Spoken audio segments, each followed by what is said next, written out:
যে ব্যক্তি ঘরের ভিতরে থাকে রে, চায়ের দোকানে যায় না, বাজারে যায় না, রাস্তাঘাটে যায় না, অযথা সময় নষ্ট করে না, এই ভয়ে যে আমি যদি চায়ের দোকানে যাই আমার মুখ দিয়ে মানুষের গীবত বের হয়ে যাবে, এই ভয়েতে যে ব্যক্তি বাড়ির ভিতরে অবস্থান করে, আল্লাহর নবী কয় ওই ব্যক্তির হিফাজতকারী, ওই ব্যক্তির জিম্মাদারের দায়িত্ব দুনিয়া এবং আখিরাতে আমার আল্লাহ গ্রহণ করে নেয়।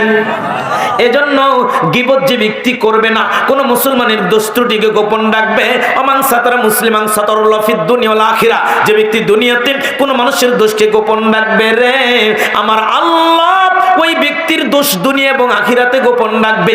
এরপর আল্লাহ বলছেন আল্লাহু ফি আউনিল আবদি মা কানাল আবদু ফি আউনি আখি, যে ব্যক্তি দুনিয়াতে মানুষের সহযোগিতায় যতক্ষণ থাকবে, যদি কোনো মানুষ দুনিয়াতে কোনো মানুষের সহযোগিতায় লেগে থাকে রে, আসমান থেকে আমার আল্লাহ ওই ব্যক্তির সহযোগিতা করতেই থাকে, বলেন সুবহানাল্লাহ। এরপরের পয়েন্টটা বলার জন্য এই হাদিসটা বলতেছিলাম।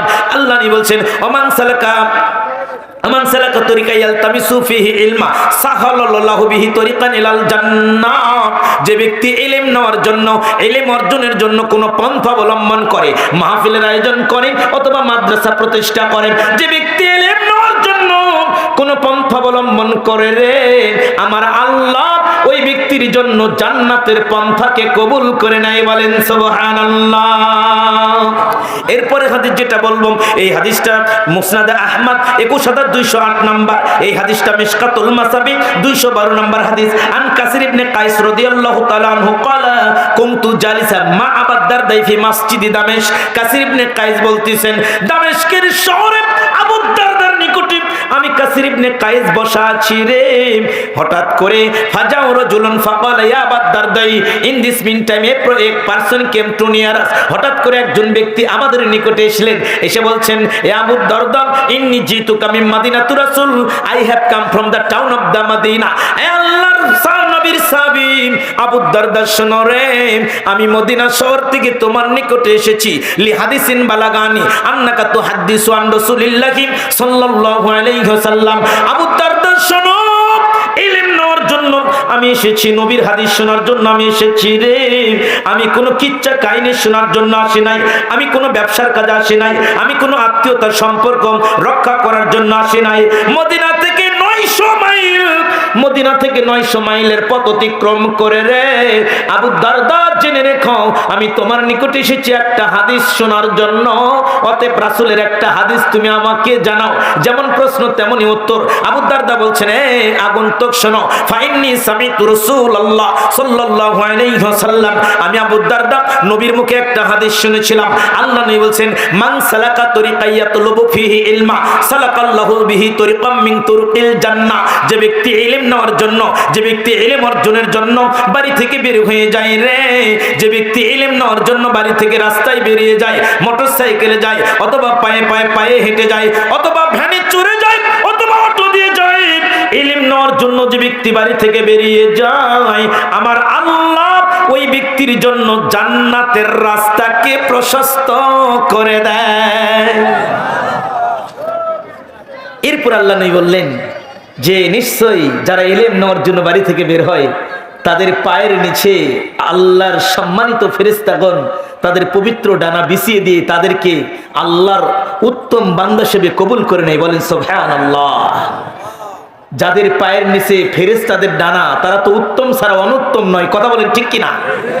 বুড়ো মানুষ হোক, ছেলে হোক, মেয়ে হোক, ছোট হোক, যে ব্যক্তি ইলম নেওয়ার জন্য বাড়ি থেকে বের হবে, সম্মানিত ফেরেশতাগণ তাদের পায়ের নিচে ডানা বিছিয়ে দেবে, বলেন সুবহানাল্লাহ। এরপরে বলছেন, ওয়া ইন্নাল উলামায়ে ইস্তাগফির লাহুম মান ফিস সামাওয়াতি ওয়া মান ফিল আরদি ওয়াল হিতানু ফি জাওফিল মাই। নবী কয় উম্মত শোনো, যে ব্যক্তি ইলম অর্জন করে ওই ব্যক্তির জন্য রে আমার আল্লাহ ওই ব্যক্তির জন্য আসমানের অধিবাসী, জমিনের অধিবাসী, এমন কি পানির ভিতরকার মাছ পর্যন্ত ওই ব্যক্তির জন্য আল্লাহর কাছে কল্যাণের, আল্লাহর কাছে ক্ষমা প্রার্থনা করে, বলেন সুবহানাল্লাহ। এরপর 2685 সুনান তিরমিজির হাদিস রে আল্লাহ নবী কয়, বান্দা শোনো, আমার উম্মত শোনো, ফাদলুল আলিম আলা আলাল আবিদি কা ফাদলি আলা দুনাকুম। আল্লাহ নবী বললেন, যে ব্যক্তি মূর্খ, যে ব্যক্তি ইলম অর্জন অর্জন করে না। আর যে ব্যক্তি ইলম অর্জন করে রে, মূর্খ মানুষের চাইতে জ্ঞানী মানুষের মর্যাদা ততটাই বেশি। সাহাবীরা, তোমাদের চাইতে আমি নবীর মর্যাদা যেমন বেশি, নিশ্চয় মূর্খ মানুষের চাইতে ইলম অর্জনকারীর মর্যাদা আল্লাহর নিকটে তেমনই বেশি। এরপর আমার নবী বললেন, সুম্মা ক্বালা ইন্নাল্লাহা ওয়া ইন্নাল্লাহা তাআলা ওয়া মালাইকাতাহু ওয়া আহলাস সামাওয়াতি ওয়াল আরদি ওয়া হাত্তান নামলাতা ফি জুহরিহা ওয়া হাত্তাল হুতাম লা ইউসাল্লুনা আলা মুআল্লিমিন নাসিল খায়রা। যে ব্যক্তি ইলম অর্জন করে ওই ব্যক্তির জন্য আমার আল্লাহ নিজে এবং কোটি কোটি মিলিয়ন ফেরেশতা এই পৃথিবীতে আসেন। কত ফেরেশতা আছে পৃথিবীর কেউ নির্ণয় করতে পারে না রে। আল্লাহ নবী মিরাজের রজনীতে দেখলেন বাইতুল মামুরে প্রত্যেকটা ওয়াক্ত সালাতে 70,000 করে ফেরেশতা সালাত আদায় করে। একবার যে ফেরেশতা সালাত আদায় করে জিন্দেগি পার হয়ে যায়, আর দ্বিতীয়বার সেখানে সালাত আদায় করার সুযোগ পায় না। কত ফেরেশতা পৃথিবীতে আছে। আল্লাহ নবী কয়, শোনেন, যে ব্যক্তি ইলম অর্জন করে ওই ব্যক্তির জন্য আসমানের অধিবাসী, জমিনের অধিবাসী এবং ফেরেশতাগণ, এমনকি গর্তের ভিতরের পিপিলিকা, এমনকি সাগরের মাছ পর্যন্ত লা ইউসাল্লুনা আলা মুআল্লিমিন নাসিল খায়রা, ওই ব্যক্তির জন্য আল্লাহর কাছে কল্যাণের দোয়া করে। আল্লাহ এই ব্যক্তি ইলম অর্জন করার জন্য আছে, এই ব্যক্তিকে তুমি ক্ষমা করো, এই ব্যক্তিকে তুমি কল্যাণ করো, এই ব্যক্তিকে তুমি বরকত দাও। অতএব হাদিস থেকে বোঝা গেল যে ব্যক্তি ইলম অর্জন করে তাদের মতো ভাগ্যবান আর একটাও নাই। কথা বলেন ঠিক কিনা? এজন্য যে আল্লাহ পাক আপনাকে আমাকে ইলম নেওয়ার জন্য এখানে আনলেন, সে আল্লাহর দরবারে প্রশংসা করি, অন্তর থেকে বলি আলহামদুলিল্লাহ। দরুদ ও সালাম বর্ষিত হোক তামাম পৃথিবীর সর্বশ্রেষ্ঠ ব্যক্তি রে, যেই নবীকে মানতে আমার আল্লাহ বলেছেন। আমার আল্লাহ জানিয়ে দেয়, ওয়ামা আতাকুমুর রাসূল ফাখুযুহু ওয়ামা নাহাকুম আনহু ফান্তাহু। আল্লাহ নবী কয়, আমার আল্লাহ কয়, শোনো, আমি আল্লাহ আদেশ দিচ্ছি, আমার নবী যা আদেশ করে তা তোমরা মানো, আমার নবী যা নিষেধ করে তা তোমরা বর্জন করো। নবীকে মানতে বললেন আমার আল্লাহ, নবীকে মানতে বললেন আমার আল্লাহ। কেন মানতে বললেন জানেন না? শরীয়তের ব্যাপারে দুনিয়া একটা, শরীয়ত একটা, দুনিয়া একটা, শরীয়ত একটা। আমরা এই শীতের মধ্যে কোন ব্যক্তি 50,000 টাকা দামের চাদর মানে আপনার সোয়েটার ব্যবহার করে। কোন ব্যক্তি রাস্তার গরিব মানুষ রে, ওই রাস্তার ভ্যানওয়ালার কাছ থেকে 100 টাকা দিয়ে সিরাতে মানে সেকেন্ড হ্যান্ড পুরাতন জ্যাকেট কিনে গায়ে দেয়। কথা বলেন ঠিক কিনা? এটা হলো সামর্থ্য অনুযায়ী কিনে, এটা হলো দুনিয়া, এটা হলো দুনিয়া। যার যেমন সামর্থ্য সে তেমন মানে জ্যাকেট গায়ে দেয়। কিন্তু 100 টাকা দামের জ্যাকেট যখন গায়ে দিবে, শরীয়ত বলছে বিসমিল্লাহ বলে ডান হাত আগে ঢোকাতে হয়। 1 লক্ষ টাকা দামের জ্যাকেট যখন গায়ে দিবে তখন বিসমিল্লাহ বলে ডান হাত আগে ঢোকাতে হয়।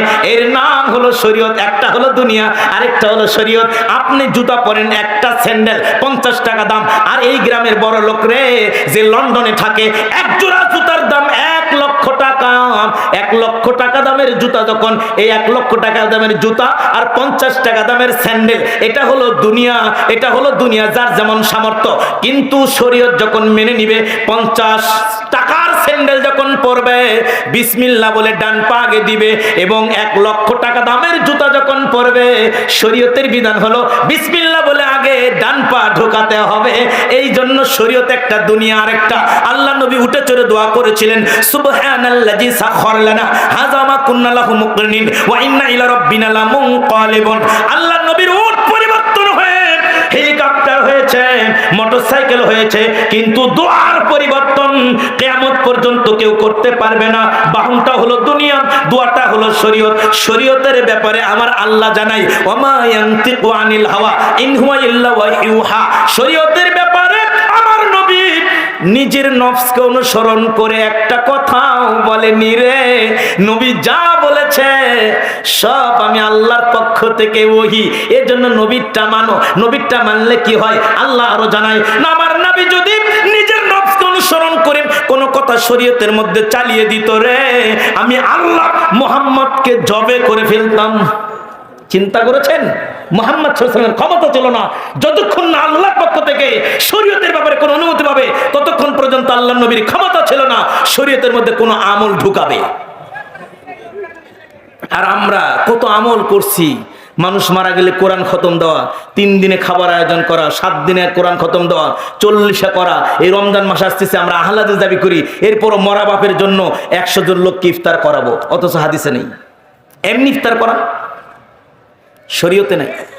ডোন্ট মাইন্ড, মনে কিছু নেবেন না।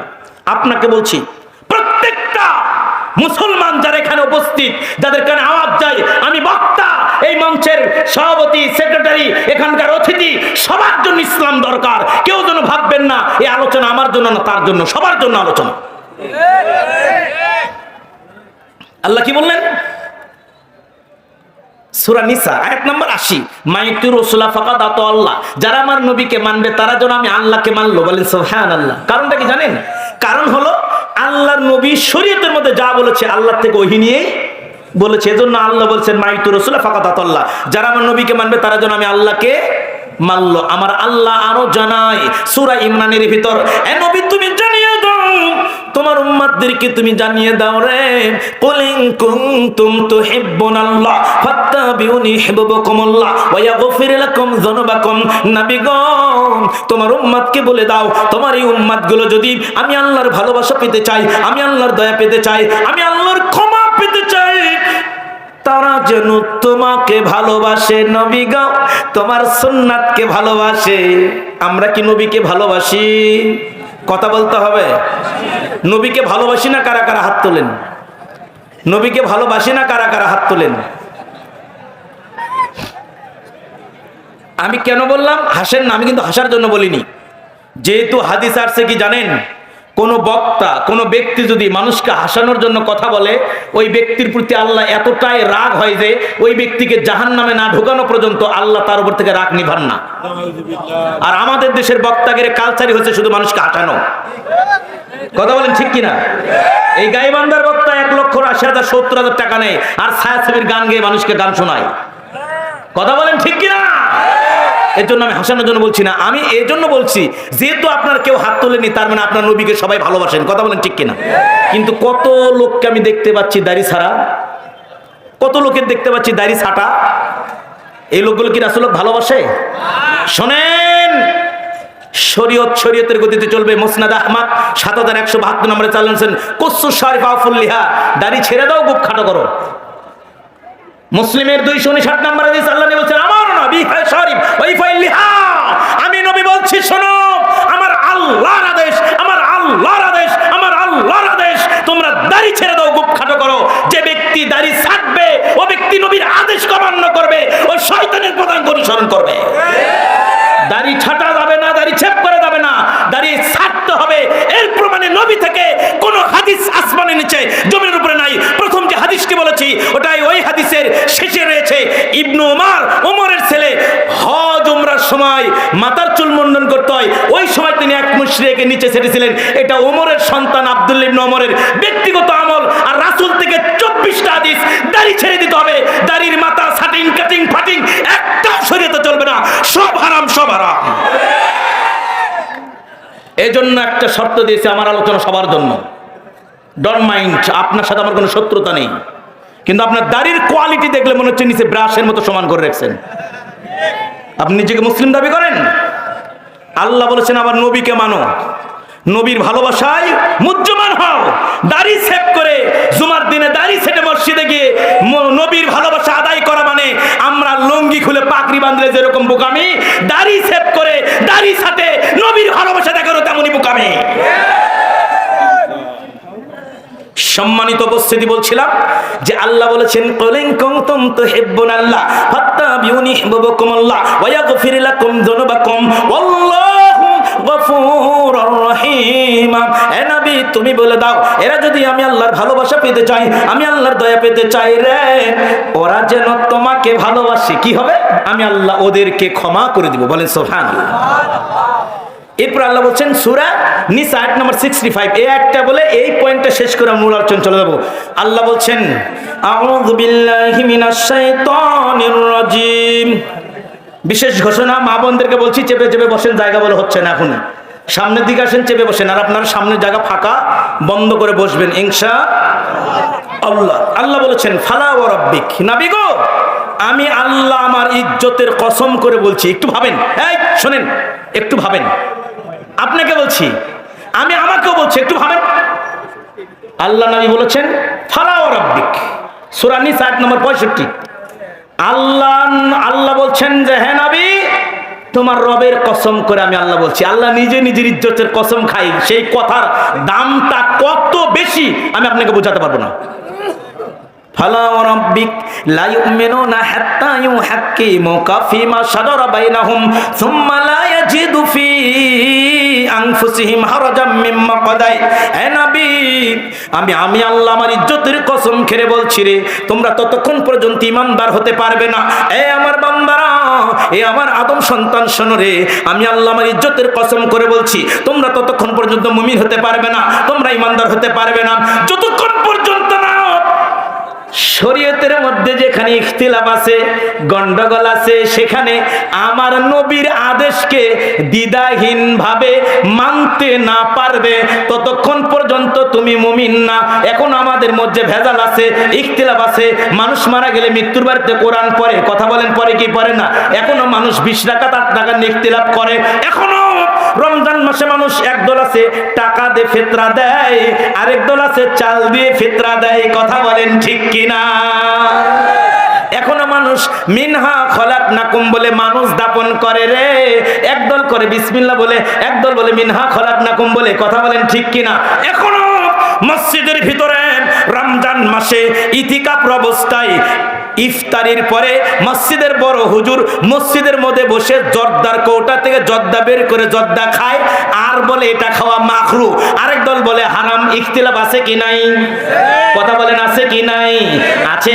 এই যে মতানৈক্য, এই যে ইখতিলাফ এখনো এই গাইবান্ধা বগুড়া পাশাপাশি জেলা রে, আমি বগুড়া জেলার মানুষ, যদিও ঢাকায় খুতবা দেই, এখনো মনে করেন এই গাইবান্ধা বগুড়াতে বিয়ের অনুষ্ঠানে সম্মিলিত মোনাজাত হয়, মোনাজাতে একটা দোয়া হয় না। আল্লাহর নবী বলছেন শোনেন, যদিও সম্মিলিত মোনাজাত চলবে না, বিয়ের পরে যে দোয়াটা করতে হয়, আল্লাহর নবী সাল্লাল্লাহু আলাইহি ওয়াসাল্লাম বললেন শোনো, বরকনের জন্য খাস একটা দোয়া শিক্ষা করো, বারাকাল্লাহু লাকা ওয়া বারাকালাইকা ওয়া জামা বাইনাকুমা ফি খাইর। এই দোয়াটা বরকনের জন্য পড়িও, আগে খুতবা হবে পরে কবুল হবে। কিন্তু হুজুরের দোয়া জানা নাই। হুজুর ওই যে মোনাজাতের 3-4টা আয়াত মুখস্থ আছে, একটা রব্বানা আতিনা, একটা রব্বানা যালামনা, আর পরে হলো রব্বির হামুমা কামা রাব্বায়ানি সগীরা। কোন ফাটার মলম হুজুর কোন ফাটায় লাগালো? বিয়ের মজলিসে যখন এই রব্বির হাউমা কয়, দোয়া কয়, অরিজিনাল দোয়া কয় না, তখন বুঝতে হবে এই জাতির কপালে মুক্তির সূর্য নয়, এই জাতির কপালে অন্ধকারের সূর্য উদিত হয়েছে। এজন্য ইখতিলাফ আছে কি নাই? এই ইখতিলাফের মধ্যে রাসূলকে যে ব্যক্তি মানবে সেই ইমানদার, সেই মহান নেতা বিশ্বনবী, only one person is the prophet হযরত মুহাম্মদ সাল্লাল্লাহু আলাইহি ওয়াসাল্লাম can speak for us with Allah subhanahu wa ta'ala for going to Jannah।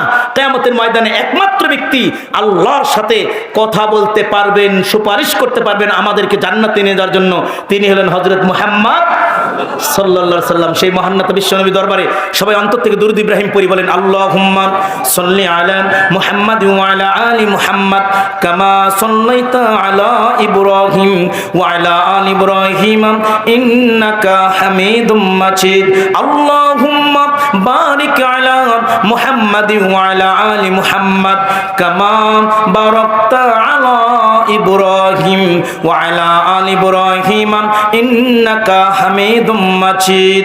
যারা বুঝেছেন, সূচনাতে অনেক আলোচনা হয়েছে, এরপর আমি একটা বিষয় সামনে নেব, যদি সময় যে লিমিটেড টাইম সেটা শেষ করে দেবো, যে আমল কবুলের শর্ত, আমলের গুরুত্ব। আমাদের জীবনের সবচেয়ে দামি সম্পদ দুটা, একটা হলো ঈমান আর একটা হলো আমল। আমি সূরা কাহফের একটা আয়াত তেলাওয়াত করেছি, আল্লাহ বলেছেন ইন্নাল্লাযীনা আমানু ওয়া আমিলুস সলিহাতি কানাত লাহুম জান্নাতুল ফিরদাউসি নুজুলা।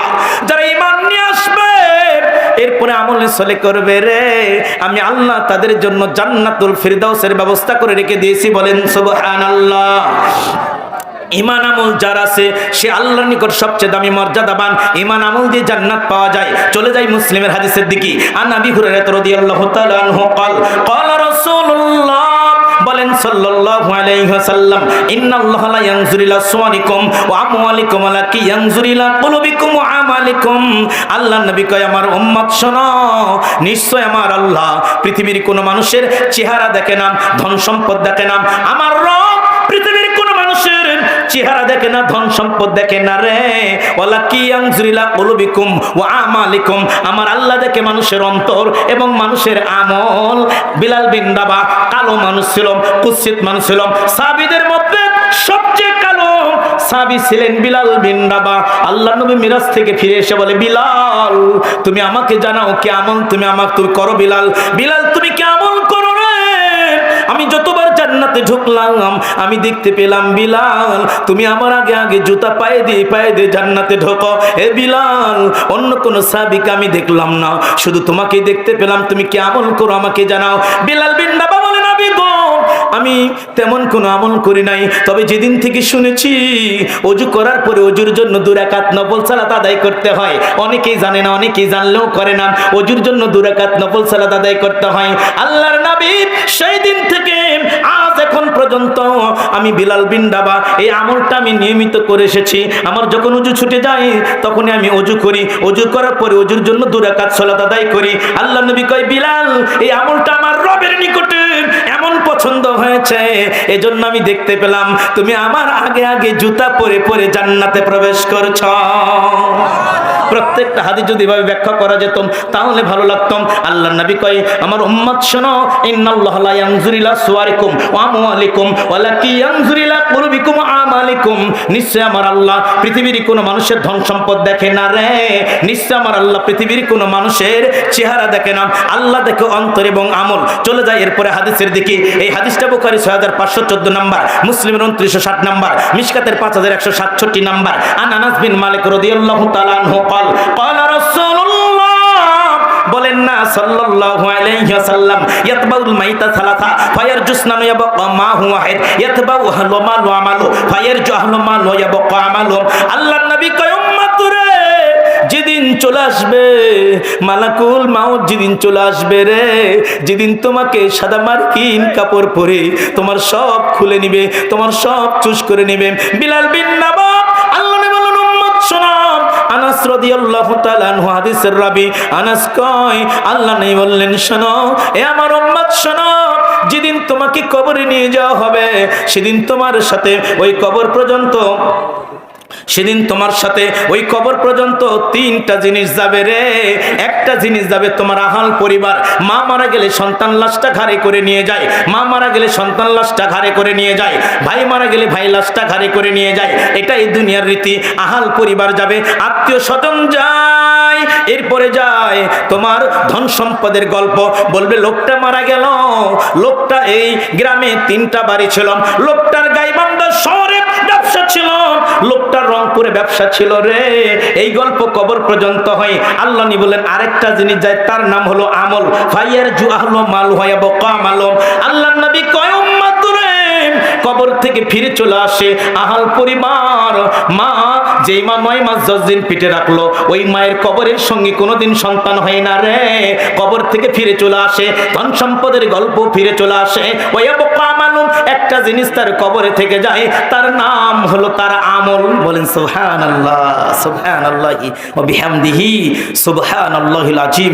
এ মুসলিম দিনী ভাই, এরপরে হাদিস যেটা বলবো হাকিমের 7921 নাম্বার। আনসার ইবনে সাদ রাদিয়াল্লাহু তাআলা আনহু قال جاء জিবরাইল আলাইহি সাল্লাতু ওয়াসালাম ইলা রাসূলিল্লাহ, বলেন সাল্লাল্লাহু আলাইহি ওয়াসাল্লাম। সাল ইবনে সাদ রাদিয়াল্লাহু তাআলা আনহু বলছেন, আল্লাহর নবীর নিকটে জিবরাইল আমিন আসলেন। জিবরাইল এসে বলছেন, নবী গো ইসমা শীতা ফাইন্না কামাইয়ের। আল্লাহর নবী যতদিন পারেন বেঁচে থাকেন, কিন্তু মনে রাখবেন মরণ একদিন আপনাকে পাকড়াও করবে। আল্লাহ নবীকে মরণের কথা স্মরণ করে দেয় আল্লাহ জিবরাইলের মাধ্যমে। এরপর আল্লাহ কোরআনে করে বলে, ইন্নাকা মাইয়িতুন ওয়া ইন্নাহুম মাইয়িতুন। নবী গো তুমিও মরবে, তারাও মারা যাবে। এরপর আমার আল্লাহ বলে, আফা ইম্মিতা ফাউমুল খালিদুন। নবী গো তোমার মরণ হবে, তোমার উম্মত গুলো কি মনে করে চিরদিন বাঁচবে? না না না, চিরদিন কেউ বাঁচবে না। তার মানে জিবরাইল আল্লাহর নবীর কাছে এসে বলছেন, ইসমা শীতা ফাইন্নাকা মাইয়িত। নবী গো যতদিন পারেন বেঁচে থাকেন, কিন্তু মনে রাখবেন মরণ একদিন আপনাকে পাকড়াও করবে। এরপর আল্লাহর নবী সাল্লাল্লাহু আলাইহি সাল্লামকে বলছেন, আল্লাহর নবীকে বলছেন যে ওয়াহবিব মান আহবাবতা ফাইন্নাকা মাফারিকু। যাকে যত ভালোবাসেন না কেন, ভালোবাসার মানুষ ছেড়ে অন্ধকার কবরে চলে যেতে হবে। এরপরে আল্লাহর নবীকে বললেন যে ওয়ামাল মাশিতা ফাইন্নাকা মাসিবিহি। একটু মনোযোগ দেন, হে আল্লাহর নবী আপনি আমল করেন, আমলটাই পরকালের জীবনের সম্বল। বলেন সুবহানাল্লাহ। এই যে দেখেন আমলের গুরুত্ব। আর একটা হাদিস আলোচনা শেষ, 1.5 মিনিট টাইম আছে। এরপর আল্লাহ নবী বলছেন, এই হাদিসটা বুখারীর 3887, মুসলিমের 162 নম্বর হাদিস। আন ইবনে ওমর রাদিয়াল্লাহু তাআলা ক্বালা কুনতু জালিসা মা আবু দারদাই জালিসা রাসূলুল্লাহ ক্বালা কুনতু মা রাসূলিল্লাহি সাল্লাল্লাহু আলাইহি ওয়াসাল্লাম ফাজা রাজুলুন ফাকালা ফাজা রাজুলুন মিনাল আনসার ফাসাল্লামা আলান নবী। আব্দুল্লাহ ইবনে ওমর বলছেন, আল্লাহর নবীর নিকট বসা আছে, হঠাৎ করে আনসার এক ব্যক্তি আসলেন, আল্লাহ নবীকে সালাম দিলেন, আল্লাহ নবীকে প্রশ্ন করলেন দুইটা। এক, ইয়া রাসূলুল্লাহ আইয়ুল মুমিনু আফদাল, পৃথিবীতে উত্তম মুমিনকে? আল্লাহ নবী বলেন ক্বালা আহসানুহুম খুলকা, যার চরিত্র ভালো। আবার আল্লাহ নবীকে প্রশ্ন করলেন আইয়ুল মুমিনিনা কিয়াস ইয়া রাসূলুল্লাহ, নবী গো এই পৃথিবীতে বুদ্ধিমান ইমানদারকে, চালাক মুমিনকে, চালাক মুমিনকে, চালাক মুমিনকে? আল্লাহ নবী বলেন ক্বালা আকসারুহুম লিল মাউতি যিকরান ওয়া আহসানুহুম লিমা বাদাহু ইসতাদাদা উলাইকাল আকিয়াস। আল্লাহর নবী কয়, উম্মত রে, ওই ব্যক্তি পৃথিবীতে সবচেয়ে বুদ্ধিমান ইমানদার, যে ব্যক্তি মরণের কথা স্মরণ করে পরকালের জন্য আমল করে রে, ওই ব্যক্তি হলো এই পৃথিবীতে সবচেয়ে বুদ্ধিমান ইমানদার, সবচেয়ে চালাক মুমিন। আলোচনার মধ্যে ভাষাগত ত্রুটি ক্ষমা প্রার্থী। আসলে টাইমটা আমি তৃতীয় আলোচক, আমার পর আর 2 জন আলোচক আছে, এই জন্য আমি আর টাইম ব্রডকাস্টিং করতে পারলাম না। আমাকে যে টাইম দিয়েছে সম্ভবত কয়েক সেকেন্ড এক্সটেন্ড। আমি কিন্তু আল ঠেলা বক্তা নয় যে বক্তব্য শেষ করার পরও 10 মিনিট চালাবো, এটা আমার মত নেই। কোনোদিন যদি হয় দেখা হবে ইনশাল্লাহ। আমার নাম আলামিন বিন সালেক, আমার বাড়ি বগুড়া। যদি আমি ঢাকায় খুতবা দিই, আমার জন্য দোয়া করবেন, আমি যেন দ্বীনের দায়ী হিসেবে দাওয়াতি কাজ করতে পারি। আল্লাহ আমাকে সেই তৌফিক দান করুক, আমরা বলি আল্লাহুম্মা আমিন। আলোচনার মধ্যে ভাষাগত ত্রুটি ক্ষমা প্রার্থী। আসসালামু আলাইকুম ওয়া রাহমাতুল্লাহি ওয়া বারাকাতুহু। সম্মানিত মা বোনেরা, আপনারা আমাদের প্যান্ডেলের